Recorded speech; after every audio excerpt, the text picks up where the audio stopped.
कांग्रेस में कल से खबर राहुल गांधी नहीं, प्रियंका गांधी। सोशल मीडिया पर अलग ही चल रहा है कि कल को प्रियंका संसद में बैठेंगी और बोलेंगी तो सेंटर ऑफ अट्रैक्शन वो होंगी या फिर राहुल गांधी होंगे। अगर प्रियंका हुई तो फिर राहुल गांधी का ग्राफ कैसे ऊपर उठ सकेगा। संकेत कई दिन से थे कि राहुल गांधी जो भी सीट छोड़ेंगे वहां से प्रियंका लड़ सकती हैं। फाइनली कल ऐलान भी हो गया कि राहुल रायबरेली सीट रखेंगे और प्रियंका गांधी वायनाड के रास्ते संसद में पहुंचेंगी। बहुत खुश हूं मैं। I am very happy to be able to represent Wayanad and all I'll say is that I won't let them feel his absence. As he said, he'll come many times with me, but I will work as hard and I will try my best to make everybody happy and to be a good representative. वैसे प्रियंका राजनीति में वर्षों से है, लेकिन ये उनका पहला चुनाव होगा। आगे का सवाल है कि कांग्रेस ने वायनाड के लिए उन्हें ही क्यों चुना, वो लड़ेंगी कैसे, वायनाड में उनके मुद्दे क्या होंगे और चुनौतियां क्या होंगी। प्रियंका ही क्यों, इसका जवाब यह है कि गांधी के बदले गांधी वायनाड के लिए रिवॉर्ड होगा। केरल भी संतुष्ट रहेगा क्योंकि इस बार कांग्रेस को उसने 20 में से 14 सीटें दी। कैसे लड़ेंगी, इसका जवाब यह है कि राहुल गांधी वायनाड में 3,64,000 वोटों से जीते थे। इस हिसाब से प्रियंका को यहां से जीतने में बड़ी दिक्कत नहीं आनी चाहिए। प्रियंका उन्हीं राष्ट्रीय मुद्दों पर चुनाव में उतरेंगी जिन पर कांग्रेस ने चुनाव लड़ा था। हालांकि 5 गारंटियां शायद ना चले क्योंकि केंद्र में बीजेपी की मोदी सरकार अब बन चुकी है। चैलेंज ये हो सकते हैं कि वायनाड से धोखे के आरोप लगे। पूछा जाए कि प्रियंका को पहले ही क्यों नहीं लड़ा दिया गया। 2 चुनाव क्या वक्त और पैसे की बर्बादी नहीं है। राहुल गांधी ने वायनाड सीट इंडिया अलायंस की ही पार्टनर पार्टी सीपीआई को हराकर जीती है। बहुत मुमकिन है लेफ्ट का कैडर वायनाड से धोखेबाजी का नैरेटिव खड़ा करके अब प्रियंका के लिए परेशानी खड़ा करे। राहुल गांधी ऐसा नहीं एक दिन में एक झटके में डिसीजन ले लिया है, पहले से भी चर्चा करके तय किया होगा, मगर वो बात वायनाड की वोटर से छुपा कर रखा है, उनको बताया नहीं है, तो ये नाइंसाफी है। प्रियंका को वायनाड से लड़ाने में कांग्रेस के 2 और मकसद हैं। पहला, वायनाड सीट बचाए रखना और दूसरा, दक्षिण में गांधी परिवार की मौजूदगी रखना। वहीं बीजेपी ने अभी से प्रियंका के खिलाफ अपनी लिस्ट में 2 मुद्दे नोट कर लिए हैं। पहला, वायनाड से धोखेबाजी और दूसरा, परिवारवाद। जिस तरह से आज कांग्रेस ने भी रिएक्ट किया उससे साफ नजर आया कि प्रियंका की चुनौतियों का उसे भी अंदाजा है।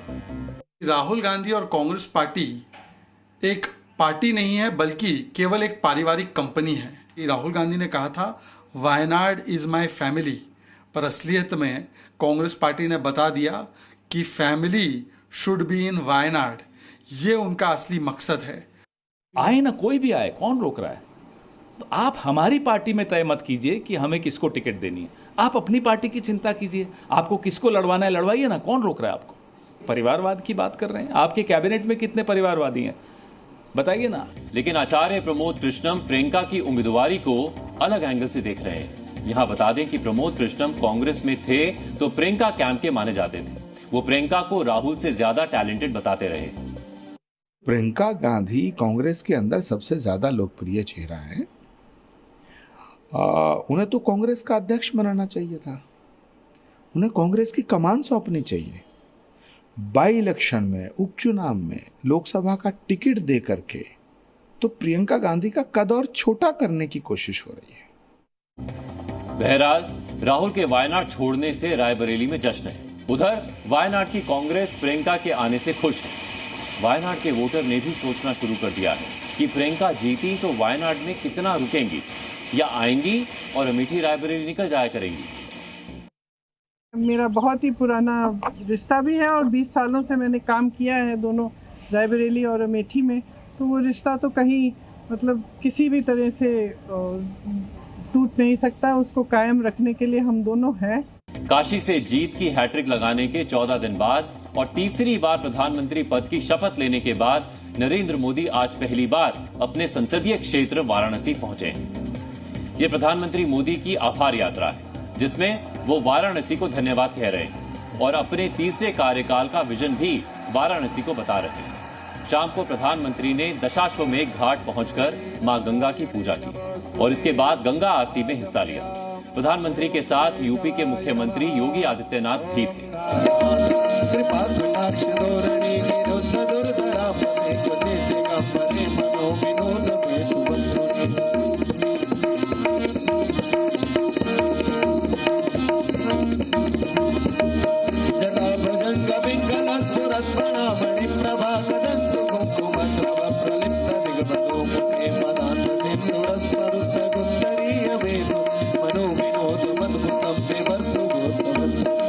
काशी विश्वनाथ के दर्शन करने के बाद प्रधानमंत्री मोदी आज रात वाराणसी में ही रुकेंगे और कल वापस दिल्ली के लिए रवाना होंगे। इससे पहले प्रधानमंत्री ने काशी पहुंचते ही देश के 9 करोड़ किसानों के लिए किसान सम्मान निधि की 17वीं किस्त के 20,000 करोड़ रुपए जारी किए। प्रधानमंत्री ने कृषि सखियों को प्रमाण पत्र भी दिए। अपने संबोधन में उन्होंने काशी से लगाव और अपने तीसरे कार्यकाल पर क्या कहा, अब आप वो सुनिए।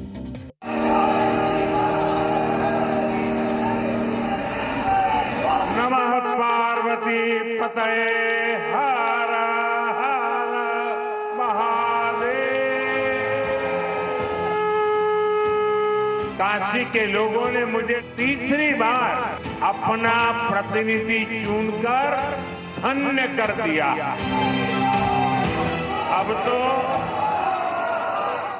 मां गंगा ने भी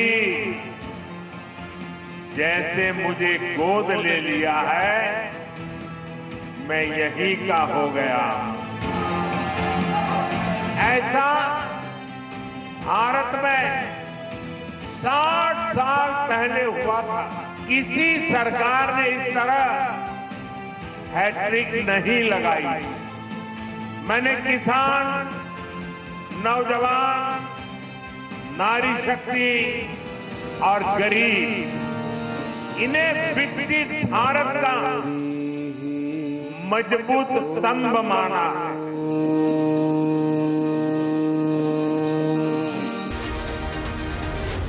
जी न्यूज़।